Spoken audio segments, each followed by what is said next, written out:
아멘. 믿음으로 산다는 것 참 힘듭니다. 양심을 지키는다는 것은 더더욱 힘든 일입니다. 지난주에 참 불행한 뉴스를 보았어요. 인권위원회의 한 부장이 자택에서 숨진 채 발견되었다는 뉴스를 들으신 분도 있고 안 들으신 분도 있을 거예요.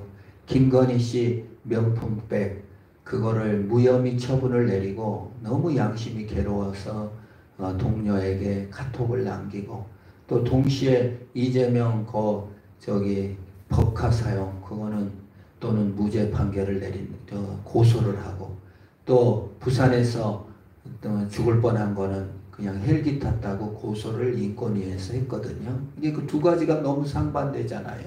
그러니까 양심으로 너무 괴로워하다가 극단적인 선택을 했다는 뉴스를 보았습니다. 사람이 양심을 지킨다는 것, 특별히 직장생활, 공무원들이 양심을 지키고 산다는 것 쉽지 않습니다. 우리 성도들 중에도 공무원이 있는 줄 아는데 뭐 공무원은 뭐 철밥통이다 이러지만은요 참 말 못할 애환이 있을 것이라고 저는 생각이 들어요. 오직 하면은 그렇게 그냥 괴로워하다가 죽음을 선택했을까? 또 우리 최해병의 그거 사고를 처리하는 박정원 대령이는 같은 용감한 사람, 양심을 지키는 사람이 있기도 하지만 일반 소시민들이 양심을 지키고 바른 소리를 하고 바른 말을 하기가 참 힘들다는 생각합니다. 체육계에도 마찬가지죠. 이번에 그 배드민턴 금메달을 딴 한 여자분이 그 비리를 말하니까 그냥 전 체육계에서 욕을 얼마나 합니까? 그 말하면 안 되고 비리를 밝히면 안 되는 그런 조직 문화 참 어렵다는 생각을 합니다. 양심적으로 산다는 것이 쉽지 않고 더군다나 예수 믿는 사람들이 신앙 양심을 지키면서 신앙생활을 하기가 보통 어려운 것이 아닙니다. 인간의 본성은요 힘의 논리에 그냥 지배당하기가 쉽고 살아남기에 전전긍긍할 때가 너무 많기 때문에 그렇습니다. 오늘 성경의 바로왕이 이집트의 바로왕이 히브리 산파를 부르는 장면으로 시작합니다. 우리 1절, 2절 한번 같이 읽어볼까요? 15절입니다. 같이 읽습니다. 시작! 애굽왕이 히브리 산파 시보라 하는 사람과 보아라 하는 사람에게 말하여 16절이에요. 이르되 너희는 히브리 여인을 위하여 해산을 도울 때 그 자리를 살펴서 아들이거든 그를 죽이고 딸이거든 살려두라. 그렇게 하면 돼요. 뭐 양심에 괴로울 게 없죠. 제국주의 망령이 무엇입니까? 일본 제국주의자들이 우리 한국에 쳐들어와서 우리 한국을 지배하는 방법이 뭔지 압니까? 우리는 1등, 일본은 1등 시민, 한국은 2등 시민인데 중간에 1.5 시민, 마름을 선택해갖고 조선인이 조선인을 죽이도록 했어요. 만주 무관학교 이것도 전부 다 독립투사들을 때려잡기 위한 그 육사 전신이라고 말하지만은 그걸 만들어서 조선인이 가장 악랄하게 조선인을 죽인 거예요. 우리 아버지 증언에 의하면은 전라북도는 조선인이 그 전체 전라 도지사였대요. 전라남도는 일본인이 도지사였대요. 근데 전북이 더 수탈을 강렬하게 했다는 거예요. 이제 예를 들어 목화를 심는다 그러면은 전북은 그 일본인에게 잘 보이려고 싹 수탈을 해갖고 무명옷을 소옷을 입을 수 없을 정도 배도 못 짜겠다는 거예요. 근데 전남 일본 도지사는 배도 짜게 하고 목화도 이렇게 좀 해서 옷을 만들도록 해서 우리 할머니께서 논도 땅도 없으니까 이 배를 짜기 위해서 짐을 지고 전남으로 가서 전남이 친정이었대. 그 친정에 가서 배를 짜서 자식들을 먹였다. 우리 아버지 초등학교 6학년 때까지 일본 공부를 했으니까 그 기억을 하시면서 말을 하더라고요. 그래서 가장 조선인을 힘들게 한 사람이 조선인이었다는 거예요. 지금 우리 광복절을 맞아 독립을 이루었는데 독립기념관 관장을 친일파, 아예 그냥 친일을 한 사람들 인권을 살리자는 사람을 그 뉴라이트 계열을 앉혀놨어요.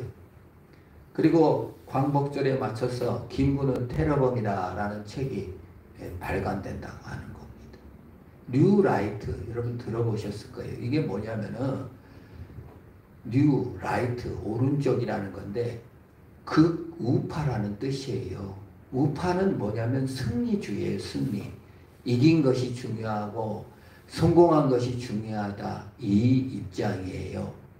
고대로부터 유명한 입장이에요. 살아남는 것이 승리고 야 나쁜 짓 해도 괜찮고 뭐 비리를 저질러도 그게 중요한 게 아니야. 친일하고 그런 거 중요한 게 아니야. 이긴 것이 중요하고 살아남는 게 중요해. 그러니 친일은 찬양받아야 될 일이야. 그래서 이승만을 찬양하는 거예요.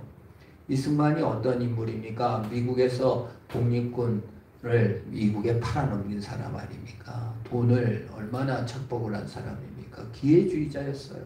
제주도 4만 명 학살 명령의 책임자가 누굽니까? 이승만이 아닙니까? 여순 사건의 책임자가 누굽니까? 이승만입니다.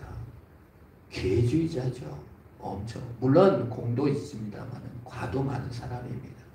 우리가 그런 사람들을 찬양하는 거예요. 살아남았지 않았느냐. 미국과 일본에게 잘 보여서 살아남았지 않았느냐. 그게 루라이트입니다. 그러니까 친일을 정당화하는 거예요. 과거는 친일파들이 높은 자리에 육사 뭐 다 고균 대적을 했지만 마음에 부끄러움은 있었어요. 그런데 지금 뉴라이트는 지금 현 정부에 앉혀있는 친일파들은 그 부끄러움조차 없어지는 거예요. 우린 잘했다. 친일이 잘한 거다. 살아남았으니까. 이기면 작땡이다. 이거 사회를 좀먹는 것이죠. 여러분 우리 사회에 그게 많아요. 아무리 인격적으로 나쁘고 해도 공부만 잘하면 학교에서 선생님들이 많이 인정해 주잖아요. 저는 어렸을 때 그런 거 많이 봤어요. 아주 너무 잔인하는데 공부만 잘하면 칭찬받아. 지금 이상한 세상이죠. 그게 바로 뉴라이트라는 거예요.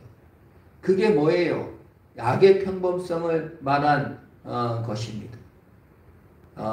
독일인들이 전쟁이 끝나고 유대인을 600만 명을 학살한 다음에 법정에 섰을 때 뭘 주장했습니까? 나는 공무원입니다. 나는 그냥 위에서 시킨 대로 성실히 일했을 뿐입니다.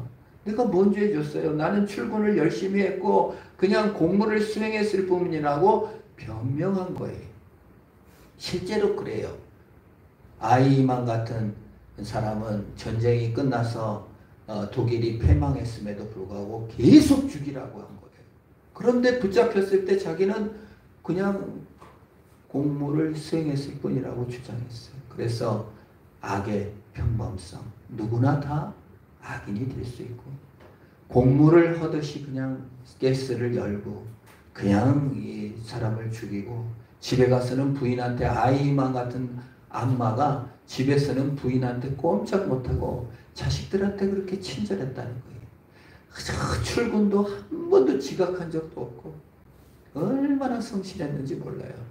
그러니까 우리 인간이라는 존재가 생각보다는 심하게 망가져서 죄로 느끼지 않고 죄를 평범한 일상으로 받아들이기가 쉽다라는 것이 성경의 증언입니다. 그렇잖아요. 우리가 간음죄 없어진 거 봐요. 간통죄 없어진 거 봐요.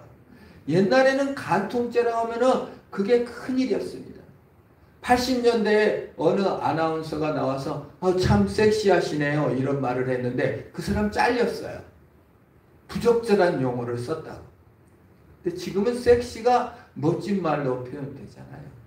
그게 옳다는 게 아니라 간음이나 간통죄는 옛날에 부끄러운 것으로 생각했는데 지금은 헌법상 간통이 죄가 아니에요. 간음이 죄가 아닌 세상이 됐어요.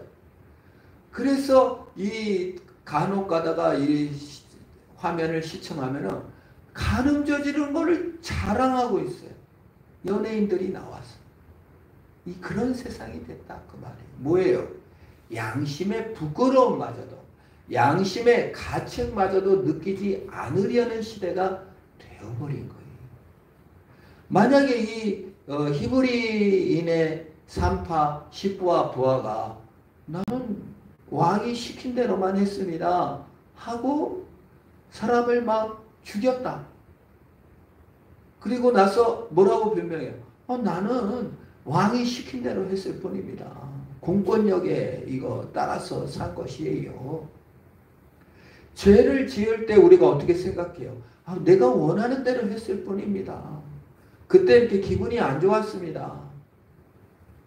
이렇게 말하기가 쉽다 그 말이에요.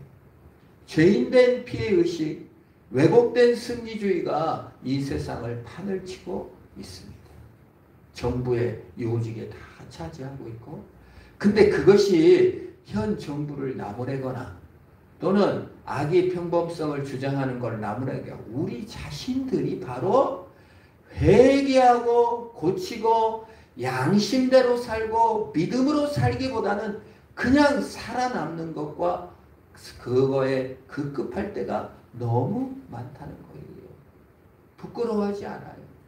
신앙으로 살지 못하는 것을 더 이상 합리화하고 변명하기가 쉽다 그 말입니다. 모든 사람이 죄인이다 그 말입니다. 이거에 대해서 가장 모든 사람이 죄인인 것을 가장 잘 말하고 있는 것이 로마서 1장입니다. 존 스타트 목사님도 로마서 1장을 읽고 내가 이렇게 죄인이구나. 나는 그냥 아주 죄인이구나. 죄가 너무 다양하구나를 깨달았다. 로마서 1장 우리 28절부터 32절입니다. 앞에 있는데 우리 살펴보시면 되겠어요.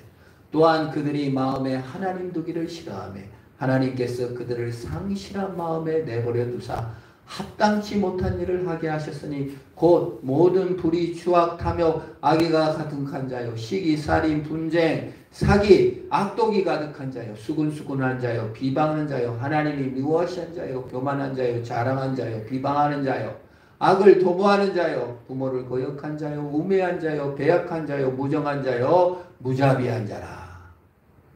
이러한 일을 행하는 자는 사형에 해당한다고 하나님의 정하심을 알고도 자기만 행할 뿐만 아니라 그러한 일을 행하는 자를 옳다 하느니라고 하십니다. 죄가요, 처음에는 부끄럽습니다. 점점 무뎌져요. 피해의식으로 무장해요. 그러다가 하고 자기도 하고 그러한 일을 옳다 하는 거예요. 지금 세상이 그렇게 돼버렸어요. 권력을 차지하면 무슨 죄도 다 감춰버리잖아요. 높아지면 그냥 다 무시해버리잖아요. 얼마나 뻔뻔스럽습니까? 청문회를 보면서 아주 어떤 사람은 그냥 열불나서 죽어버리겠다고 하는 사람이 있어요. 너무나 뻔뻔스럽고 너무나 태연하게 거짓말을 하니까 기가 막히게 한다는 겁니다. 근데 그것이 나라는 거예요. 모든 인간이 평범스럽게도 악을 행하고 그 일을 행하는 자를 옳다 하더라는 것입니다. 나는 법대로 한다고 공정하다고 하지만 실제로는 죄악에 빠져버린 것입니다. 살아남기 위해서 친일을 했고 친일을 해서 친일을 자랑하고 이제 뭐 어떻게 해요? 군사협정을 맺어가지고 일본이 독도 와서 군사해도 아무 말도 안 하잖아요. 후쿠시마 오염 핵물질 오염수를 그냥 처리수라고 끝까지 말해주잖아요. 아니, 사도광산 우리 징용 피해자 조선인들이 끌려가서 그 섬 밑에 그 뜨거운 데서 석탄 캐다가 죽고 매몰돼서 그 뼈들이 한가득 있는 그 사도광산을 세계 문화유산 하라고 한국 정부가 가서 외교관이 찬성표를 던졌잖아요. 일본 종족주의라는 책을 내서 친일의 정당성을 주장하고 있잖아요. 얼마나 악이 평범합니까? 악이 아예 그냥 옳다 주장하는 것을 우리는 눈앞에서 보고 있습니다. 우리의 심리가 그래요. 우리의 죄라는 본성이 그렇습니다. 회개하고 고치고 바로 하기보다는 윽박지르고 힘으로 눌려버리려고 합니다. 찍어버리려고 합니다. 올림픽 메달을 딴 선수가 한마디 하니까 협회에서 막 조목조목 반박하고 얼마나 임원들이 난립니까? 왜 말하면 안 됩니까? 선수가 코치하고 감독만 있으지 왜 임원들이 비즈니스 타고 가갖고 그렇게 간섭을 합니까? 세상이 그렇다는 거예요. 기득권에 안주하게 되면 악이 우리 가운데 내재되면 양심으로 살고 믿음으로 살기가 힘들고 악독과 시기가 가득하여 선을 행하는 자업난이 하나도 없고 하나님을 찾는 자조차도 없다라고 로마서 3장이 선언하고 있는 것입니다. 죄인을 내가 죄인이다 이런 의식이 없는 거예요. 죄 용서 받을 필요도 없는 거예요. 그럼 십자가 예수님 괜히 죽었어. 그냥 쓸데없이 죽은 거죠. 죄가 없다면 내가 그 죄인이구나. 내가 생각보다 악하구나를 깨닫고 믿음으로 나가는 것입니다. 그것이 신앙이에요. 그래서 양심대로 살고 신앙으로 살기가 힘든 거예요. 그러나 신앙이란 뭐예요? 직장이 우상이 아니잖아요. 직장에 잘리더라도 나는 하나님을 섬긴다. 이거 잘못입니다. 라고 말하는 것이 용기입니다. 그래서 힘든 거예요. 참 신앙인들이 너무 살기 힘든 세상이라는 생각을 합니다. 특별히 회사나 직장은 얼마나 더 힘들까 생각을 합니다. 조직사회. 막노동이야 하루 먹고 하루 살면 끝이지만 얼마나 또 사업하려면 그건 정말 비리를 알고도 눈을 감아야 될 때가 얼마나 많은지 있겠습니까? 근데 우리는 참 오늘 성경에서 나오는 십부와 부하가 그 사람을 살린 것이 얼마나 큰일인지 몰라요. 17절 가장 멋진 본문입니다. 우리 같이 한번 읽습니다. 시작. 그러나 산파들이 하나님을 두려워하여 애굽왕의 명령을 어기고 남자 아기들을 살린지라. 한 구절도 빼놓을 본문이 없어요. 그러나입니다. 세상이 그러나 정부가 친일 일색이고 정말 말도 안 되는 비리를 저지르고 있으나 그러나 산파가 무슨 독립영웅도 아니에요. 직업이 좋은 것도 아니에요. 간호조무사 정도 돼요. 간호조무사를 무시하는 건 아닙니다만 어쨌든 그 구조상 그렇다는 거예요. 산파들이 하나님을 두려워해요. 세상 왕보다 그 누구보다 자신의 생명보다 안일보다 하나님을 두려워해요. 누구를 두려워하지 않았어요? 애굽 왕의 명령을 어기고 남자 아기들을 살린지라. 공동체를 살려낸 거예요. 생명을 살려낸 거예요. 하나님을 두려워하는 것이 세상을 살리는 줄 믿습니다. 초창기에 그 기독교가 흥왕한 이유에 대해서 연구하는 논문을 읽었는데 그 어느 사또가 그 고관 대작에게 항의서를 보내는 편지가 발견해서 그걸 논문에 실어놨더라고요. 영의정님, 내가 뇌물을 써서 그 고을 원님 자리를 덜었는데 왜 나를 해필 예수 믿는 사람이 많은 마을에 나를 보내줬습니까? 예수 믿는 사람들은 그냥 불의를 참지 못하고 잘못된 일이 있으면 항의하고 투서를 날리고 너무 힘들게 합니다. 날 다른 고을로, 예수 믿는 사람 적은 고을로 나를 옮겨주세요. 라는 글이 옛날에 쓰였어요. 초창기에 예수 믿는 사람들은요, 생명을 내걸고 양심을 지키고 생명을 내걸고 정의와 싸운 거예요.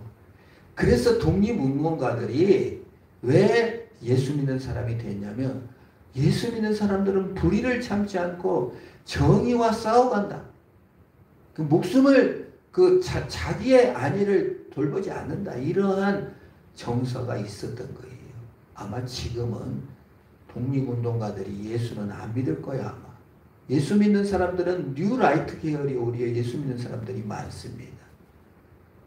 옳고 바르고는 생각 안 해요. 살아남으면 돼요. 우리 정광훈 목사가 그 태극기 집회에서 하나님 꼼짝 마, 까불지 마, 나한테 죽어 그랬대잖아요. 그게 할아버지한테 손주가 그런 말 하잖아요. 할아버지 땅 죽었다. 그럼 뭐예요? 할아버지 아이고 내가 죽었네. 이게 그 정광훈 목사 말은 할아버지가 손주에게 져주듯이 하나님도 져준다. 버릇 없는 손주다. 나는. 근데 이겨야 되고 승리해야 되는 뉴라이트의 핵심이 그 논리예요. 내가 이겨먹고 내가 높은 자리 할아버지도 이겨먹고 하나님도 이겨먹고 세상도 이겨먹어야 그게 승리다는 거예요. 그 논리에 우리 기독교인들이 얼마나 매몰돼요. 거기 태극기 집회 참석하는 90%가 예수 믿는 사람들이에요. 근데 너무 과격하죠. 잘 아는 제 친구도 부자인데 거기 매일 토요일마다 가요. 그래서 저한테도 전화해서 너도 와라. 부자들이에요. 승리자들이에요.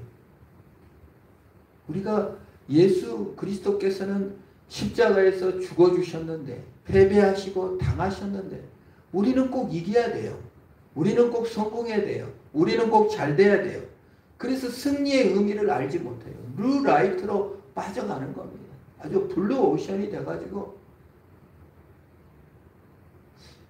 진정한 승리는 무엇입니까? 오늘 시부와 부하는 어떻게 했습니까?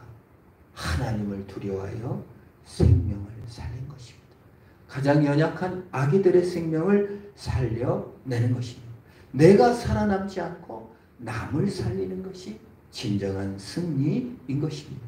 예수님은 자기는 죽었지만 자신의 생명으로 우리를 살려주신 것입니다. 예수님께서는 마태복음 10장 28절에 이렇게 말씀하셨습니다. 우리 예수님의 말씀을 한번 같이 읽어봅니다. 시작. 몸은 죽여도 영혼은 능히 죽이지 못하는 자를 두려워하지 말고 오직 몸과 영혼을 능히 지옥에 멸하시는 이를 두려워하라고 하신 거예요.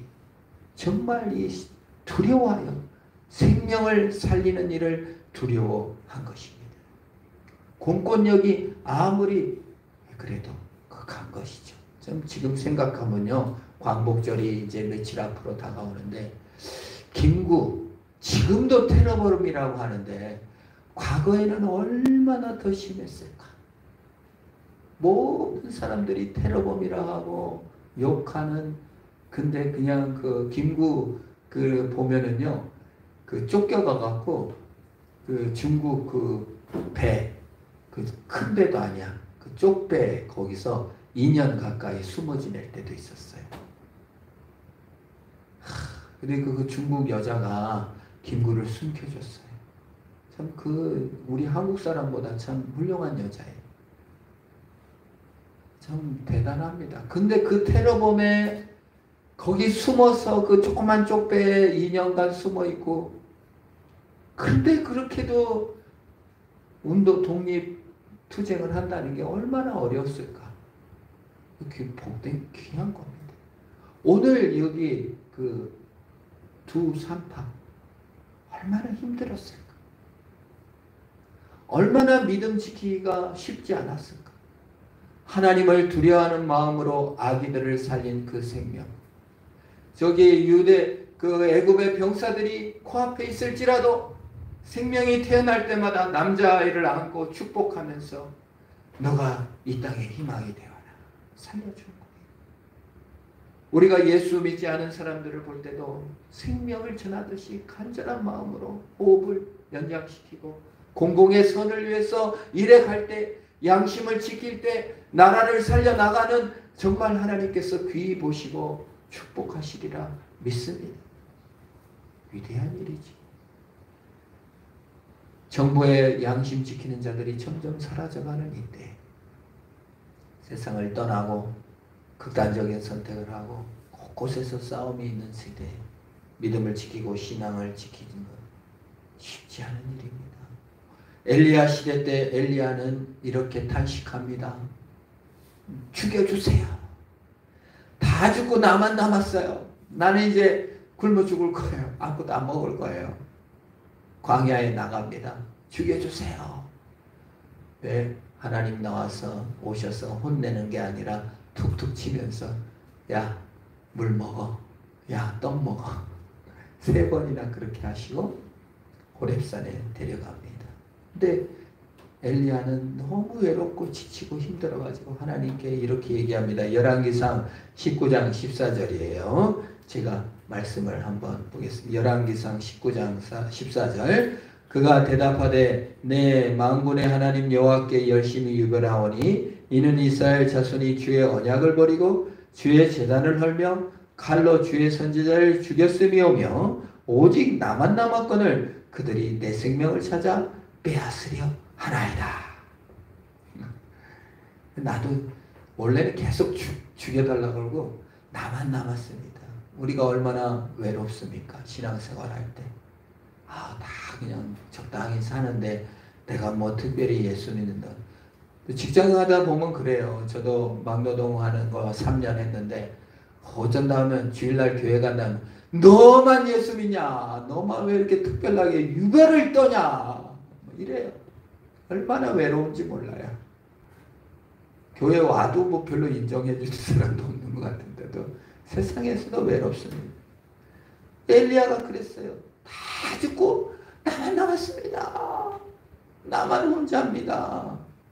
그랬더니 열왕기상 19장 18절 하나님의 응답이에요. 우리 요건 짧으니까 한번 읽어볼게요. 같이 읽습니다. 시작. 그러나 내가 이스라엘 가운데 7,000명을 남기리니 다 바알에게 무릎을 꿇지 아니하고 다 바알에게 입맞추지 아니한 자니라. 참 그러나예요. 그러나 그럼에도 불구하고 세상이 아무리 썩었어도 세상 사람들이 아무리 나를 조롱하여도 다 죽고 나만 남았다 해도 그러나 하나님이 남겨두신 겁니다. 하나님이 산파를 남겨두셨고 그 산파를 통하여 남자아이들이 남겨지고 모세의 형 아론도 이 산파 때문에 살았을 거예요. 그 산파로 인하여 기적이 일어나는 것입니다. 이번에 우리 두두스 창조과학 동아리가 와서 학생들을 기도로 섬기고 편지를 써주며 하나님께서 남겨두신 사역을 한 것이라고 믿습니다. 사랑의 사역, 그들이 참 창조의 능력을 깨닫고 믿음으로 산다면 남겨둔 자를 앞당기는 사역을 해가는 것입니다. 오늘날 우리가 외롭고 답답하고 혼자인 것 같을 때 오히려 그 어둠 속에서 하나님의 사역을 판결하고 일하는 계기가 되는 것입니다. 그게 하나님의 역사입니다. 20절에 이렇게 말합니다. 같이 읽습니다. 시작. 하나님이 그 산파에게 은혜를 베푸시니 그 백성은 번성하고 매우 강해지니라. 2명밖에 안 되는 연약한 여자 2명이 생명을 살리는 일에 앞장서니까 이스라엘이 부강하게 하는데 역사가 된 것입니다. 오늘 우리가 우리의 자리에서 공무원일 수도 있고 또 주부일 수 있고 자녀를 키우는 엄마의 자리에서 생명을 지키는 일에 믿음을 지키는 일에 양심을 지키는 일에 걷두벅두벅 걸어갈 때 하나님 나라는 강성해지고 하나님의 위로와 축복은 넘치게 될 것입니다. 오늘날 많은 사람들이 교회를 떠난다고 합니다. 한 여론조사에 의하면 무신론자의 23%는 다 개신교도였다는 거예요. 하나님에 대한 피해의식, 교회에 대한 피해의식, 사람들에 대해 피해받고 상처받은 것들이 우리 자신을 내모라 허무주의로 냉소로 그냥 안 나간 교인이 되어버린 것입니다. 그러나 그건 진리가 아닙니다. 온 세상이 다 사람을 죽인다 할지라도 깨어서 사람 살리는 일을 한 것입니다. 독일 사람들이 다 배반할 때, 다 히틀러를 따라갈 때 본헤퍼 목사님은 사람을 죽이는 것은 하나님의 뜻이 아니다. 히틀러를 암살하기 위해서 목사인데도 당을 만들었다가 잡혀가 죽으면서 그가 형장의 이슬로 사라지면서 너는 내 육신을 죽이지만 나는 죽음으로써 말할 것이다 라고 마지막 유언을 남겼는데 그 죽음으로써 말합니다. 독일이 썩지 않고 독일이 이스라엘에게 지금까지 배상을 하고 독일이 그렇게 폴란드에 가가지고 폴란드 사람을 죽인 것을 회개하면서 무릎을 꿇고 머리를 박으면서 용서를 구한 것이 이런 보네포 목사님 같은 사람이 있었기 때문입니다. 일본은 없어요. 안타까운 민족이에요. 무조건 잘했다는 거예요. 소녀상을 치워버리고 부끄러운 사도광산을 문화유산에 등록할 생각을 하다니 핵 오염수를 내다버리면서 처리수라고 거짓말로 속이는 어떻게 가능한지 참 불쌍한 민족입니다. 기도해야 됩니다. 오늘 우리도 마찬가지입니다. 우리가 예수 앞에 회개하고 믿음으로 살 때 하나님은 더 큰 아름다운 것을 준비해 주신 것입니다. 오늘 사는 성도 여러분, 참 양심과 믿음을 지키기 힘든 시대에 우리의 믿음과 양심을 지키고 우리를 사랑하신 예수님의 발걸음을 걸음으로 승리하시기를 축원합니다. 기도하겠습니다. 하나님 아버지 감사합니다. 두 산파가 이스라엘 백성들을 강성하게